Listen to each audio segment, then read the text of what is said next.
But now, ladies and gentlemen, I'd like to address a crisis that comes much closer to home. When my father was a little boy, growing up in a village of Borschtov, Poland, he left his small shtetl village to go try out for a choir in the big city of Krakow. It was there for the first time that he was confronted with the sign, Jews out of Europe, back to Palestine.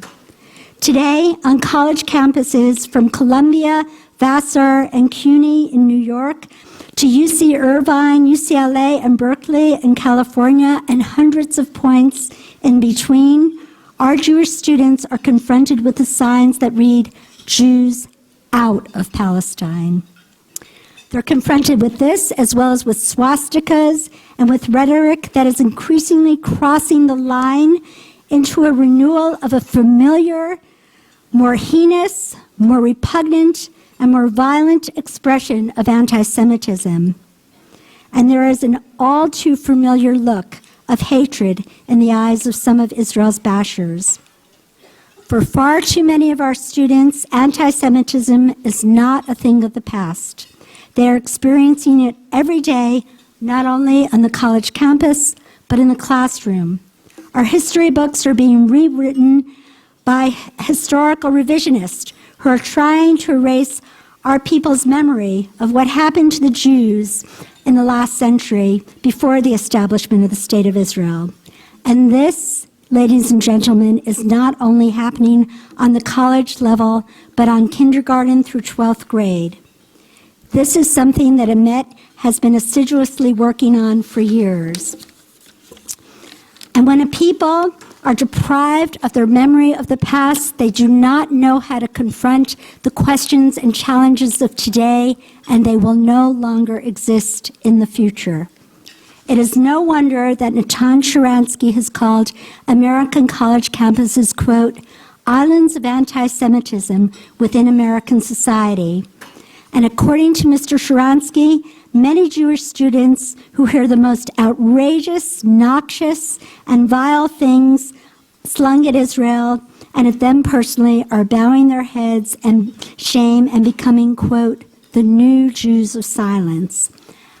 However, there's probably no human being alive today who's done more to challenge the anti-Semites, the anti-Zionists, and the BDSers on college campuses today throughout the world than Alan Dershowitz.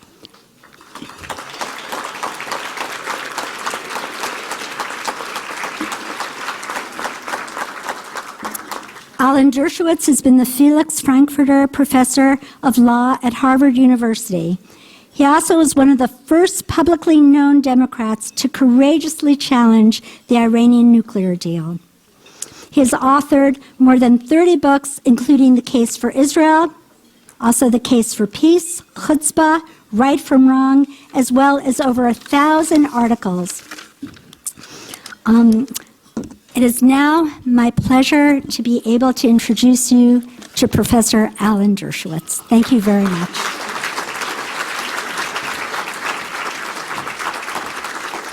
Thank you so much. What a great honor it is. Thank you. What a great honor it is to be among so many. Thank you. To be among so many defenders of truth. I come from the university, which has lost its commitment to truth. Certainly when it comes to Israel. Many universities in the world today have become centers of falsehood, centers of double standards. Sure, the students want safe spaces to be able to attack Israel, but they refuse to give safe spaces to those who would defend Israel. And the answer to falsehood is not censorship. The answer to falsehood is EMET, truth. The marketplace of ideas requires that falsehood be answered with truth. I'm so thrilled to be here tonight because I'm among so many friends and so many fellow warriors in the fight for truth. I'm not going to single out all of you who have done such great work. I see you at virtually every table. I do have to single out just two people. One, my wife, who is with me all the time, Carolyn Cohen, who I met at an event much like this one, and so I'm always reminded of that happy hour when I come to events like this. And second, my mentor and dear friend, and one of the greatest lawyers in the history of America, Nathan Lewin, who was sitting with me at the table. I've known Nat for more than 50 years, and I continue to learn from him every day. We started litigating cases together back in 1973 when we were both involved in, before that, 1969. I was going to emphasize the fact that we were involved in defending Meir Kahane in a Jewish case. But we actually, our first legal case together was in the most un-Jewish of cases. We argued together in the United States Supreme Court on behalf of pornography, free speech, a movie called I Am Curious Yellow, which I think today would get a G rating. But in those days, it's so outraged. The justices of the Supreme Court, the judges and prosecutors, and here you had two yeshiva boys arguing in front of the Supreme Court in defense of what was then regarded as pornography. So Nat and I, we've come a long, long way. We've done many, many cases together. And may you continue to do cases until 120. You should live to 150 or 60, but cases until 120. So, kol hakavod. I've been asked tonight to speak primarily about the BDS movement, which is one of the great dangers that we face. Now, why do we face a danger from BDS? It's failing. It's failing on every college campus. It has never actually succeeded in getting any university to divest when, for example, Hampshire College, about 10 years ago, was the first college to have a faculty vote to divest. My son, who had gone to Hampshire, told me about it. I called the president and said, if you divest from Israel, we, the alumni parents, will divest from you. He was on his hands and knees, begging, please don't do it. We'll get the faculty vote rescinded. That's happened all over the country. We will win in the United States. We will win battles on virtually every college campus. That's the good news. The bad news is while winning, we're losing. Why? Because the goal of BDS is not to actually get universities to divest. It's to miseducate students, to create a generation of future leaders. And who are our students? They are the future members of Congress. They are the future editors of the newspapers. They are future presidential candidates. They are the future. And the goal of the BDS movement is to miseducate a generation of future leaders by lying to them, by demonizing, delegitimating, discriminating against, applying a double standard to the nation state of the Jewish people. And the answer to that is truth. The answer to that is the commodity that is being sold here tonight, a great, great commodity. Let me give you one surprising statement. There is no such thing as a BDS movement. What do I mean by that? There is no such thing as a BDS movement. If there were a BDS movement, if it sought to boycott, divest, and sanction generally, and it sought to apply these death penalty, economic penalties across the board to all countries in the world, that would be a movement. And that movement would have to apply the major rule of human rights, which is the worst first. You always go after the worst offenders first. And second, you go after those countries where there is no opportunity for the victims to seek relief within the country through a judiciary, through the media, through legislation, through plebiscite, through elections. If there were a generalized BDS movement, Israel would be 196th on its list.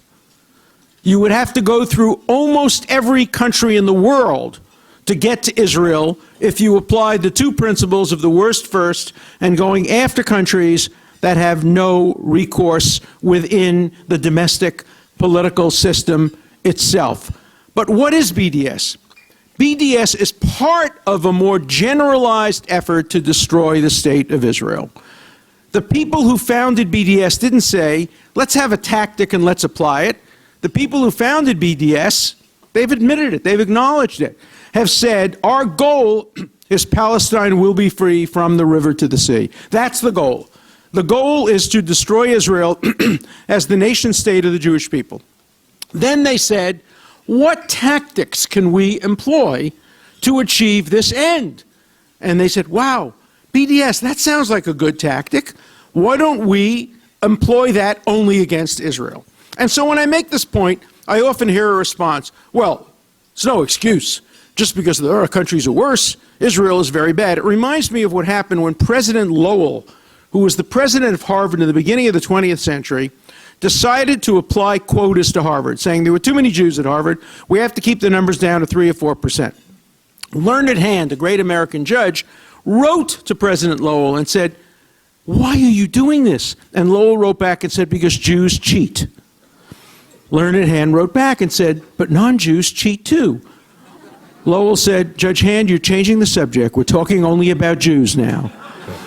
You can't only talk about Jews, and you can't only talk about the nation state of the Jewish people. You have to have a single standard. To refuse to apply a single standard is to refuse to apply human rights. Human rights must be general. They must apply across the board. And that's the basic inherent flaw of what we call the BDS movement. I made that argument recently when I was challenged to debate the BDS movement at the Oxford Union, the oldest debate union in the world. Winston Churchill has debated there. I've been asked several times to debate at the Oxford Union, and I was always told by the honest people who run it, you cannot win a debate when you're on the side of Israel at Oxford, and you certainly can't win a debate on BDS. Oxford is the home of the BDS movement. It's where it started. Well, I love a challenge, so I decided to accept the challenge and go there and debate. My wife was with me. She was a little nervous. We were all a little nervous. You know, you walk into this very elegant room. So originally, I was asked to debate Barghouti, the founder of the BDS movement. But he refused to debate me because he said, I am part of the group that has to be boycotted. I'm not an Israeli, but I'm a Jew, and I support Israel. So he refused to debate me. He was boycotting me.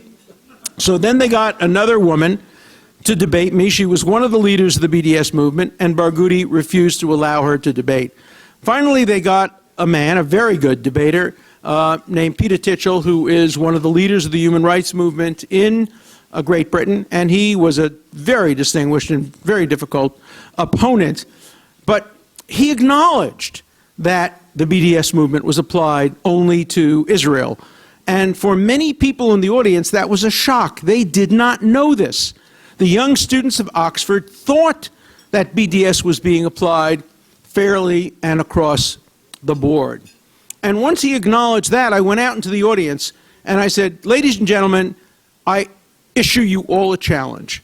I will wait all day, but I want any of you here to name one country in the world faced with threats comparable to those faced by Israel that has had a better record of human rights, a higher regard for the rule of law, and more concern for the lives of enemy civilians. All right, I'm ready. I'm waiting. I went out to the audience, silence. I said, I have all day. Shout out a country. Shout out any country. Of course they couldn't, because there is no such country. Finally, as a joke, a student from the back yelled out, Iceland. And I said, you got me. Iceland, that hasn't had an enemy in 900 years and has fewer people than Georgetown here in Washington, it's true. They haven't had to fire missiles at rockets who are hiding behind civilians. They haven't had to imprison people who have tried to assassinate civilians. You're absolutely right. But can you name any other country? And people laughed, and in the end, we won the debate, which was shocking. People at Oxford University supported the opposition to the BDS movement. I think one of the reasons that we did is, in addition to making this argument, I also argue that we know that Oxford is interested in peace. You remember the Oxford Union are the ones who said they wouldn't fight against Hitler.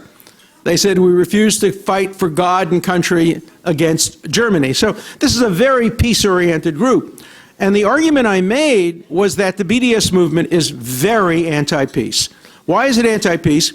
Because it sends an erroneous message to the Palestinian street and the Palestinian leaders that says you don't have to compromise, you don't have to negotiate, you don't have to do anything. We will get you your state through extortion, through the BDS movement, through Security Council resolutions, through bringing cases in the International Court of Justice, the International Criminal Court. You don't have to do anything. And it actually makes it much harder for those Palestinian leaders that would like to sit down and negotiate, and you can count them on the hand of Mordecai Three-Finger Brown, the old Cleveland and Washington baseball pitcher. You make it much more difficult. And I was told this by Palestinian leaders. That's why the leader of the Palestinian Authority, Abbas, is opposed to the BDS movement, because it ties his hand. It makes it more difficult to sit down and make a negotiated peace will require compromises on both sides. No question. As Benjamin Netanyahu has said, painful compromises will be required, not only of the Israelis, but of the Palestinians. They will have to give up their so-called right of return, which is the phoniest right in the history of human rights. We're talking about a right of people who left the country because they tried to commit genocide against the 600,000 Israelis who were given the right to establish a state by the United Nations. They attacked on Nakba Day being the day they tried to destroy the Jews. They killed 1% of the Jewish population of Israel during that attack, including many, many Holocaust survivors. And they have a right to return 50, 60 years later. Nobody else has a right to return. The millions and millions of refugees that were established when Pakistan was a separate country, they have no right to return. The 3 million Sudeten Germans, they have no right of return. The people who lived in Königsberg, Germany, who were ethnically cleansed by the Russians, they have no right of return. The people who were exiled as the result of the Greek, Cyprus, Turkish business, they have no right of return. Only Palestinians have a right of return, even though 700,000 Palestinians left and an equivalent number of Jews were forced out of Arab countries, particularly North Africa, but also Iraq and other countries. It was an exchange of population. But they would have to give up that right. They don't want to give up that right. They don't want to. They want to get it for nothing. They want to get a state without negotiation, without compromise, and without any pain whatsoever. And they're told by the BDS people they can get that. Don't worry, we'll get it for you. And I think when that point was made as well, the students at Oxford understood. I don't tell this story to praise myself as a debater. I tell this story to tell you not to give up. Even in the most extreme, hard left environments, we have truth on our side. It is a powerful, powerful weapon. In my experience at universities, most of the students are decent people. They have just been misinformed. They have been essentially brainwashed. A couple of years ago, I was invited to speak at University of California at Davis, the belly of the beast. I mean, this is the place that won't allow speakers to speak. This was before Michael Oren was booed down. They booed me down. But Michael's polite. He was a diplomat. I come from Brooklyn. I just outshouted them and refused to be silenced. But it was awful. They just wouldn't let me speak at all. Well, I managed to get out a few things in the beginning, and I said, look, I see there are a bunch of pro-Israel people on this side, a bunch of pro-Palestinian people on that side, and probably 800 people in the middle with open minds. I said, I want to talk to the people with open minds, but I want to use the two groups here as evidence. So I turned to the pro-Israel group, and I said, how many of you would be prepared to accept a Palestinian state, non-belligerent, non-militarized, living within secure borders as neighbors. Every hand went up, automatically. I then turned to the pro-Palestinian group and said, how many of you would accept a Jewish state, nation state of the Jewish people, living next to you without any occupation, without any settlements, without any thing of that kind? They all mumbled to each other. Not a single hand went up. The provost of the university said to me at that point, doesn't matter about the shouting, you can sit down now, you've won the debate. You've persuaded the 800 people in the middle. This is not pro-Israel versus pro-Palestine, it's pro-Israel versus anti-Israel. That the Palestinian group wants there not to be a nation state for the Jewish people more than they want there to be a Palestinian state. That has been the consistent theme since 1937, when the Peel Commission was established, and the Grand Mufti of Jerusalem was called in front of the Peel Commission and said, we are prepared to give you a Palestinian state. He said, there's no such thing as the Palestinian people. We don't want a Palestinian state. This is southern Syria. We just don't want there to be a Jewish state. Islamic law prohibits any sovereignty by Jews in areas that were ultimately or previously captured by Muslims. So it became a religious prohibition. So in 1937, they could have had a two-state solution. In 1947, in 1948, in 1967, in 1993, in 2000, 2001, 2008. Do you know that university students have no idea? They have no idea. When you just tell them that the Israelis have offered the Palestinians a state, they've offered to end the occupation, they've offered to trade inch for inch of land, they sit there with a blank face and they say, our professors didn't tell us that. Our friends from Justice for Palestine didn't tell us that. Our friends from Jewish Voice for Peace didn't tell us that. They're Jewish, they're for peace, they must know. One of the most anti-Semitic organizations in the world today, Jewish Voice for Peace. The only thing truthful about that statement is voice. They are very loud, but they are largely not Jewish, and they have no interest in peace, and yet they use their argument by ethnic identification. That's the most common argument that's made today on college campuses. See, Jill Stein, she's running on the Green Party. She's Jewish. She's in favor of BDS. If a Jew is in favor of BDS, that must be true. Bernie Sanders, he's Jewish. He just appointed, look who he appointed. He appointed Cornel West, who calls what Israel is doing genocide, who says that Israel is engaged in apartheid. He's Jewish. It must be true. This argument by ethnic identity is as fallacious an argument as the classic argument ad hominem. But it's believed on college campuses. And that's why it's so important here today that we have non-Jews in our midst. People who are religious Christians, people who are of every faith supporting us. Israel is not a Jewish issue alone. Israel is an issue of justice. Israel is an issue that every decent person should support across the board.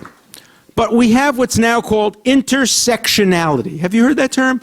It's a phony anthropological, sociological term. You saw the American Anthropological Association voted against BDS by the closest of votes the other day, with thousands of anthropologists voting in favor of BDS. Well, sociologists and anthropologists of the hard left have come up with this concept of intersectionality. Let me tell you what it means. It means that if you want to be for the environment, you have to be anti-Israel. It means if you want to be for gay rights, you have to be anti-Israel. It means if you want to be a feminist, you have to be anti-Israel. And when you're told by somebody who says, look, I'm gay, I went to Israel, there's no country in the world that treats gays better than Israel does. They have gay pride parades. Many guidebooks regard Tel Aviv as the best city for gays. The answer they give you is pinkwashing. Pinkwashing means, aha, we acknowledge that Israel has the best record on gay rights of any country, but they do it purposely and deliberately in order to whitewash what they're doing to the Palestinians. You know, that is the oldest form of anti-Semitism, which is anything the Jew does must be for the wrong reason. Jews are too rich or they're too poor. They're too left or they're too right. They're always two. Everything they do has to have an insidious purpose. And of course, pinkwashing was invented by a Jewish gay woman from one of the New York City colleges who, believe it or not, got the New York Times to publish an article, an op-ed, describing Israel's policy toward gays as pinkwashing. So that's what intersectionality is about. That's why Jill Stein of the Green Party comes out in favor of BDS. You can't support the environment unless you also support those people who are the most anti-environments in the world, the Arab countries in the Middle East who couldn't care less about the environment, and you have to come out against the country in the Middle East that is most environmentally sensitive. Otherwise, you can't be an environmentalist. It is the most absurd argument, and yet it is gaining currency on college and university campuses today. So we have to fight. We have to fight against the BDS movement. We have to fight against it legislatively, and I want to stay here today that I want to praise Governor Cuomo of New York for issuing a statement last week saying that New York State will not do business with anybody who practices BDS. The same thing is true of a number of other states. California is now considering such legislation, and I think Nat Lewin would agree with me, legislation is superior to litigation. Litigation, you could lose. Litigation, it's in front of a jury. You never know. Legislation, you have some degree of control over legislation, and you can win. Now, we have to be careful about how we draft the legislation. The First Amendment trumps legislation. And we have to make sure the legislation doesn't punish advocacy of BDS, but only the practice of BDS. It is constitutional to prevent a company from discriminating, just like it's constitutional to protect a company to prosecute or punish a company that discriminates against gays or women or transgenders. The same people who are calling Governor Cuomo a McCarthyite for saying he won't do business with BDSers are the ones who are calling for North Carolina to be sanctioned and boycotted because of its approach to transgender bathrooms. Well, you can't have it both ways. Yes, you can. If it's against Israel and on university campuses, you can have it both ways. You don't have to be consistent. The only consistency that's required of you is always be anti-Israel, and you'll be okay. And so, I am optimistic. I think we're winning these debates on college campuses more and more because college students today, many of them, are getting fed up with what they're being fed by the hard left and by the administrators and by the deans and by the faculty. They're being infantilized. They're being treated like little babies. Protect us. God, some Yale dean said that maybe Yale shouldn't tell its students what costumes it could wear on Halloween, and other students refused to accept their degrees from this dean and try to get the dean fired. There is on every college campus today a group of hard left people. You know, when I went to college, it was very interesting. There was censorship. There was McCarthyism, and it came from the right. It came from Senator McCarthy himself and others who were trying to suppress free speech. Today, McCarthyism comes from the hard left. Today, the left on college campuses knows the truth with a capital T. They don't have to hear opposing points of view. Why do they have to hear anything else? They know the truth. Why do we have to have free speech? Why do we have to have freedom of expression? Let's just tell the truth. And the truth is that, and then they have their agenda and their intersectionality and their approach to Israel. Well, we have to fight that with the real truth, with EMET, with the truth that this organization represents. And I'm so proud to be an honoree of this organization. I will always, always respect this organization and admire what it does and appreciate what it has honored me with. I just want to end with a quote from the Psalms. The Psalms of David. I'll say it briefly in Hebrew for those of you who understand, and it's in part of the prayer that we say every day. Hashem oz li'amo yitain, Hashem yivarech et amo b'shalom. God will give the Jewish people oz, strength. Only then will the Jewish people have peace. And that's the lesson of the Holocaust. That's the lesson of Israel. A strong Israel is required to get peace. Never apologize for your strength. Thank you.